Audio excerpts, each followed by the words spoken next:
ಏನಾಯ್ತು ಇವಾಗ? ಯಾಕೆ ಇಷ್ಟೊಂದು ಫ್ರಸ್ಟ್ರೇಷನ್ ನಿಮಗೀಗ? ನಾನು ಹೇಳ್ತೀನಿ ನಾನು ಹೇಳ್ಬೇಕಾ ಅವಳು ಹೇಳ್ಬೇಕಾ? ನಿಮಗೆ ನಾನು ಬೇಕಾ ಅವಳು ಬೇಕಾ? ಶ್ರಾವ್ಯನೇ ಹೇಳ್ಬೇಕು. ಏನಾಯ್ತು ಹೇಳಪ್ಪ? ಏನು ಚೆಕ್ ಮಾಡಿದ್ಲು?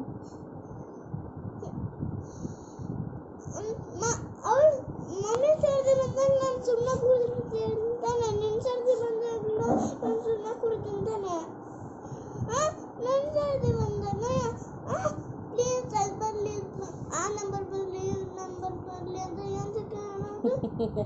ಯಾಕೆ 6 ಬಂದರೆ ಔಟ್ ಆಗ್ತಿದ್ಲು, ಅದಕ್ಕೆ ನಾನು 6 ಬರಲಿ ಅಂದೆ. ಅದು ತಪ್ಪು ಅಲ್ವಾ ಅದು? ಇರಬೇಕು. ಇನ್ನೊಬ್ರು ಹಾಳಾಗ್ಲಿ ಅಂತ ಬೇಡ್ಕೊಳ್ತೀಯ? ಗ್ಲಾಸ್ ಹೊಡೆದೋಗುತ್ತೆ. ಅವಳ ಪಾಡ್ಗಳು ಸುಮ್ಮನೆ ನಿನ್ನ ಪಾಡಿಗೆ ನೀನು ಆಟ ಆಡಬೇಕು. ಅದು ಬಿಟ್ಬಿಟ್ಟು ಅವಳು ಸೋಲ್ಲಿ ಅಂತ ಯಾಕೆ ದೇವರಲ್ಲಿ ಬೇಡ್ಕೊಳ್ಳೋದು ನೀನು? ಚೀಟಿಂಗ್ ಮಾಡಿದ್ಲು ಇವಳು. ಯಾರು? ಇವಳು ಸುಷ್ಮಾನ. ಚೀಟಿಂಗ್ ಅಂದರೆ ನಾನು ಹಾಕಿದ್ರೆ ಅಮ್ಮ, ಅದು ಅವಳೇ ಹಾಕಿ ಅವಳೇ ಸೆಲ್ಫ್ ಸೂಸೈಡ್ ಅದು ಅವಳದು. ಇಲ್ಲ